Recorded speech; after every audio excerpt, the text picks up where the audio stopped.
This is episode 1.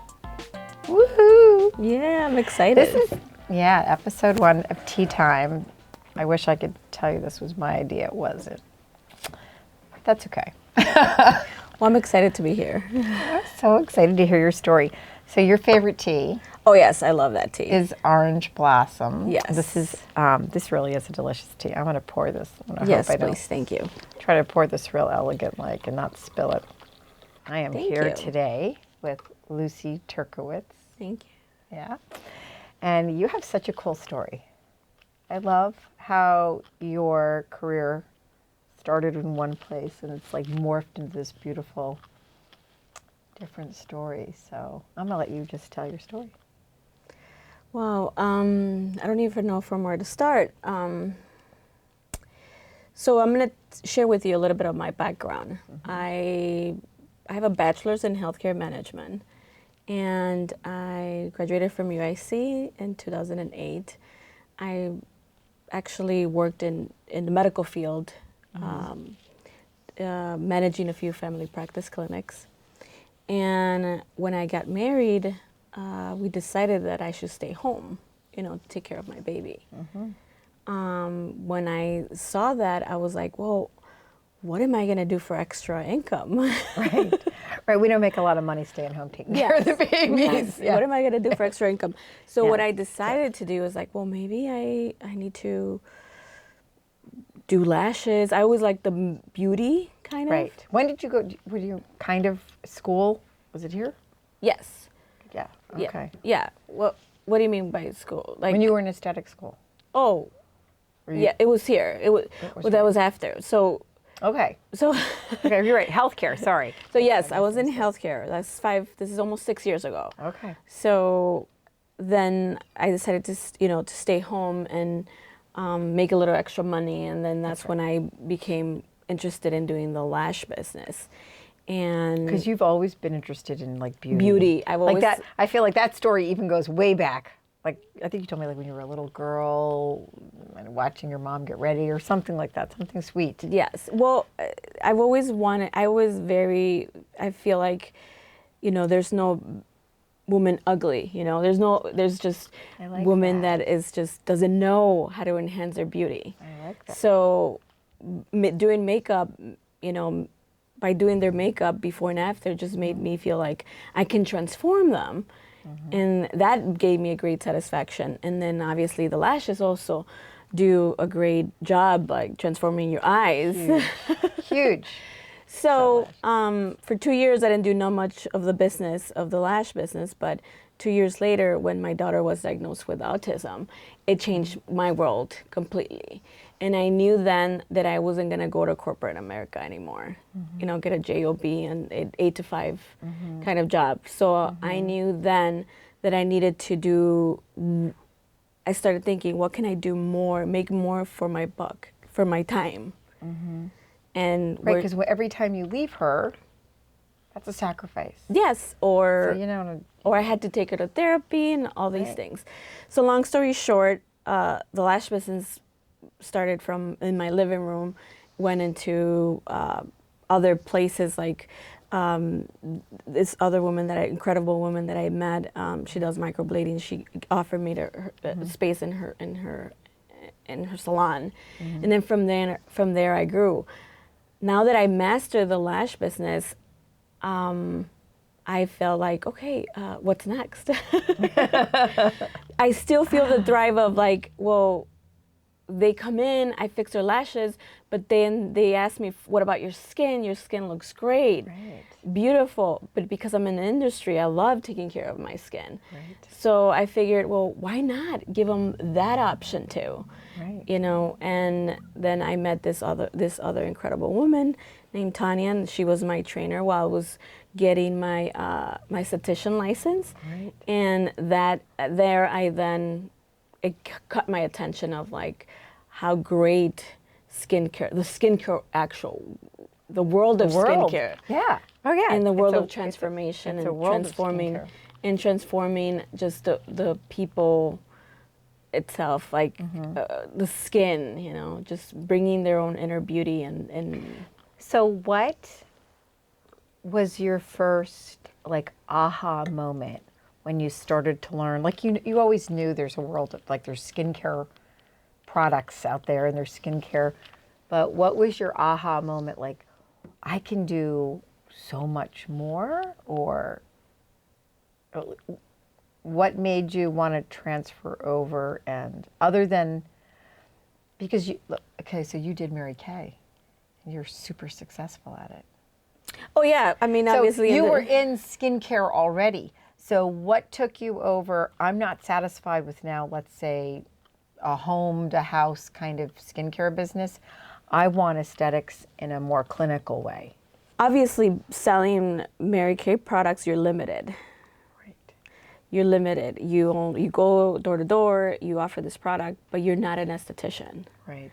And I felt the fact that I was becoming an esthetician, I wanted it, I was eager to learn. And my aha moment, I think it was with Tanya, that it was just, you know, how everything has a science background and everything has an ingredient. Each of these creams have an ingredient that it's tailored directly to them. And I wanted to give that option. Got it. You know. So the opportunity for education. I mean, you can get education whenever with any brand, even if you worked at a department store level, you can sort of get brand education, but you knew like, I want to know, I yes. want to understand the more science of skin. Yes. And how does one get to a point where they're really like clinically changing their appearance, whether it's scars or acne or wrinkles or whatever? Yeah, well, first of all, it's not going to be your normal retail. It's not going to be one size fits all. And that's what made me feel like, okay, it's more detail, and I can actually, I like to educate. So that's what, I think that's why I was good at Mary Kay, because I was educating how to use the creams. Exactly. And I felt like, well, if I can educate somebody of like the little things here and there, they can change it in their skincare regimen, maybe I can make a difference. And what did I want it? What did I need it? I needed the title. I needed the background, and I needed, you know, to show people that I was able to do that. So that's interesting. That was important to you, having that license. Yes. Like I heard you say like, I was like already doing it, but I wasn't recognized. Like there was no. Well, I was never doing facials without the license, but. No, but I mean like this sense of like, I'm credible because I'm licensed. Yes, Yeah. that was important to me. Yeah. Definitely. I think it's prevalent in society today. It's like, what makes you the expert? I think if I met somebody who said, oh, I'm a whatever brand, I'm a sales rep for them, I'd be like, okay, what kind of education has earned you this expertise title? Yes, yeah. I think that was important to me, and also more than the title, more than the credibility, I think it was more of like, well, I don't want to screw it up, and I want to make sure that my clients are satisfied. Good point. Yeah, just the desire to do it right. Correct. And to be the best. Correct. Yeah, maybe. Just like I was with the lash business, I didn't stop. I took one training after another, and I still get trainings. But I think I've mastered that, and I think my business is thriving with that.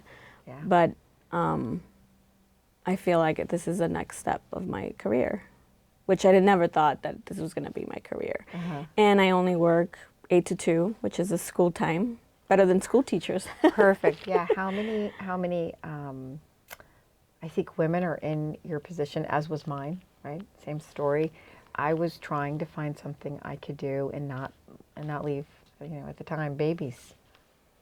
And there's probably not a lot of industries that I can think of that would cater, you know, to a mom who wants to be home, wants to see them get on the bus and be there when they get off the bus. Yes. Yeah. It's not easy to do, and this industry does do that. Yes. And you can make it anything you want it to be, I think. Oh, absolutely. I was blessed with my husband that he said, do something that you're passionate about, and do something that you want to be the best version you can be of yourself as you're doing a client or as you're doing something. And that's why I met you. So you're teaching me to be, the best version of what I can do and the possibilities I can do for my clients. So I'm really, really excited about that. That's great. I love that. Yes. That's why we do it. That's why I do it. This is the reason, your story is the reason why I love what I do. Because education would be no fun if it would be really flat and stagnant if it was just, okay, I'm educating and, take this knowledge and I guess just, go out and sell products. It has to be more than that to stay fulfilled. I think so. And I know you and I talk about we're natural salespeople, but I would never call myself a salesperson. I don't think we're selling. I don't feel like we're selling a product itself. I don't feel like I'm selling. I feel like I'm educating. I agree. And when you're educating somebody, they make a decision. They think about it. They make an educated decision whether they want to buy it or not, or whether they want to listen to me or not. That's so true. And if they do, then they'll be confident to buy it from me because I'm making a suggestion. And if they do, they buy it. If they want to get it, they get it. Or if they want the treatment, they get it. But another thing that it's more this career path from medical to this, completely different, is that you have to be passionate about what you're doing. I feel like it's a huge, huge thing, not just because of the time, the money. Yes, the money is good, the time is great, but is it something you love? You love being. You have to love being with people. You have to love catering people. You have to love making them feel special and beautiful. I agree. And there's for me, there's a little bit of a telltale if somebody says they're passionate, and whether that really, converts over to, really what you love to do in your life. And and I'll give you my telltale sign if someone tells that to me. When you're clocked off, when you leave work, do you find yourself, I don't care if you're laying in bed on your on your iPad at 11 o'clock at night, but what kind of additional education, what kind of articles you're reading, or, what do you find yourself researching or looking up? Because I can tell you, I already know the answer is, but that's when I realized either I'm the biggest geek on the planet, or I really, I eat, live, and breathe this stuff. I am forever educating myself, either in areas my spiritual development or the aesthetics. I can't tell you the last time I haven't picked up a fashion magazine, which isn't all good, but I really I wouldn't be inclined to want to go see what's the new fashion. I figured I'll see it anyway. They'll send us 300 pop-ups on what's new, but I don't find myself on my private time wanting to research or read anything that isn't in this industry. I am fascinated by the science and the biology, the morphology of skin and diseases and all that stuff. So I know that's who I am on the inside, on the private side. I agree with you. I'm the same way. I mean, now I'm into the skincare part, and it's oh my God, it's becoming I want to know more and more and more. And do you find yourself I don't know if your research time is late at night or after hours, do you find yourself looking up what is this ingredient, or what is this, Yes, or how am I going to remember this name so I can explain the client and what it is, and or how can I remember it, what it has in it. So I do find myself researching a lot. That's the I think that would be, I guess, advice I would give somebody who's trying to figure out, do I really love this? Am I going to want to do this, let's say, for at least a career amount of time, a 10-year span or something, not in and out, a flash in the pan in a year. And I would ask them that question to sort of vet that person and say, if you really love this, I don't have to tell you to study something. I know when we get out of school, school's not fun to be in, right? Because there's tests and there's things required to do. But I know a real career esthetician when she wants to learn just because she wants to learn more. She wants to know more for her own, right? For the betterment of her knowledge and her, I guess, elevating her knowledge to a higher place so that she can treat more and do a better job servicing and product and ingredients and all that. But that's key.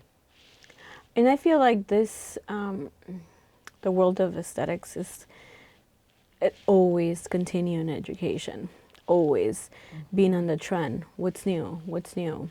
Yeah. So you always have to keep yourself educating. Do you really want to do that? Well, then if you really want to do that, this is a career path you want to take. Good point. If you don't, then this is not. Yeah. Because there's always going to be new stuff coming up. That's so true. And women, look at the lash business. My lash business is incredible. So 5 years ago, it wasn't there, you know. And now more women wanted more and more. And there's more advances, there's more things. So if that's the path people want, then this is a path that and they can take. And since lash is definitely right, how this whole business grew for you, how would you describe how you got to be such the expert you are? Was it just practice? Was it research, extra classes? Was it a culmination of all of those? How do you feel like you fine-tuned your skill set?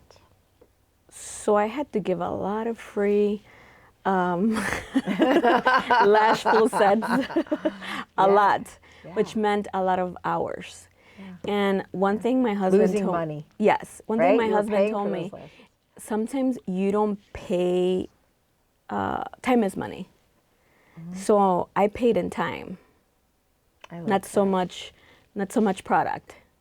Okay, or not so much the equipment. Right. That was a minimal cost to you. That's a minimal cost. But you're right, your time was so valuable. And my time was more valuable. And I didn't feel like I was an expert, so I wasn't charging until I felt like I gained my confidence. And I started from charging $35 all the way to 300, $375. People pay for me. So huge difference, but it's also huge experience. Yes. And the more you do it, the more you do it, the more you do it. And yes, I messed up a lot of times. But then I also a big thing is how when you mess up, how do you confront? You know how you make a mistake or not a mistake, but things don't go well for the client or she's allergic or reactive to it. It's a huge deal how you react to that too. It's not. So I had to learn to take myself out of the equation. And it was not about me, it's not personal. Excellent. It's about the service. It didn't go well. Okay, what can I do next time? Excellent. And learn from it. And then totally changes your reaction. When you're listening to this customer crying, yelling, screaming, whatever, she's not attacking you, Lucy. She's just venting how frustrated she is that, yes, I don't know, her lashes fell out or something like that. Yes. Whatever happened. And I'm pretty sure it goes well for the skincare treatments, protocols, everything we do. It so does. It's how you react to them, and I feel like it's huge because I felt at the beginning, I did feel like, I felt bad and I wanted to quit. But I couldn't stop 1 out of 10 or maybe out of 20 that she was reactive or just the glue didn't go well for her or whatever, reactive. Whatever. Sometimes it's the customer. You tell them not to and I put oil on their eyes or something. And you're always told the customer always right. So it's like, you have to take yourself out of the equation, and that took a skill. That's taken a lot. And I feel like if anything, if estheticians or lash artists are out there in the world, this is, if anything, if you ask me what makes me successful, that's it. How do I deal with even the smallest complaint? it's all about them. It's all about making them feel like they're number one. That's excellent. I love that. Yeah, and then you're not on defense. You're just a problem solver. Yeah. You're just finding a solution. So I feel like then you're on their team Yep. versus you against them. You know, when you feel that it's an attack and then you go into a defensive posture, you've already created this me against you. Oh yeah. Yeah. And then you want to be righteous. Right. Right. And they want to be We have to righteous. save that for home. We have to save that for husbands. Yes. That's the one where, oh no. I'm right. I'm right. You're wrong. Yes. Yes. No. Yes. So yeah, but it has made a huge impact in my business, if anything. Awesome. And I'm so excited to continue and to bring more things into I know. my new. I know, and you're joining me for education, so I'm really Yes. excited. Lucy's going to be teaching all her amazing techniques and tricks for lash lift and Lash extensions, lash the classic. extensions Yeah. and everything else. And all Oh, the other yes. surprises we've got coming. Well, I love teaching, so You and do. I know you love teaching, so I think that's why we get do. along so good. Yeah. And I think yes, we're gonna team up really good and getting all these estheticians that are already doing facials, already doing skincare, and if they want to touch into the lash world, then this is going to be a great opportunity for them. Yeah. And there is almost always just seasons. You know, we have lulls. There's not too many estheticians that I know that can stay consistently busy.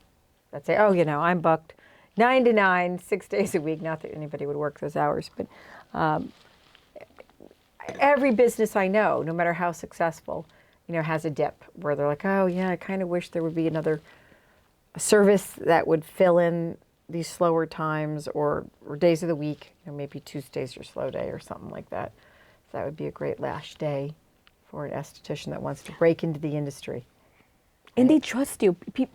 If women trust you for one service, believe me, they're going to trust you for all of these other services. Makes sense. But this is why I started doing aesthetics, because they will come to me, they will sit there. What do you recommend me for my dark circles? Or what do you recommend me for my dry eyes? What do you recommend me for my dry skin? That makes total sense. So it's like, well, I mean, I recommend you to go here. Right, you're sending them out. Well, and that kind of, I'm going to bring full circle around with the tea. You know, I'm always serving beverage. I mean, any spa, even as a training center, we've got, you know, coffee or we always had tea and different waters and things like that. And it was when I met the owner, Yvonne of Sahara, and she impressed upon me, and she's like, you know, as a spa and you're offering all these amenities, like a beverage while they're waiting for an appointment, she's like, why are we sending them out to whatever, the local Starbucks to pick up or a Teavana store to pick up their tea? Why isn't your amenity also something that can turn into a possible Revenue. Yeah, right. Sale, you know, obviously a service into a sale, an extra profit for the spa.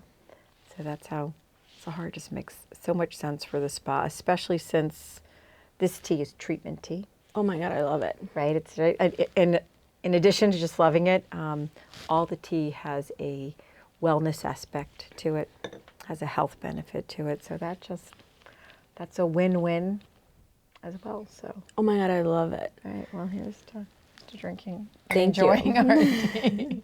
Thank you. Thanks for joining me today. Thank you.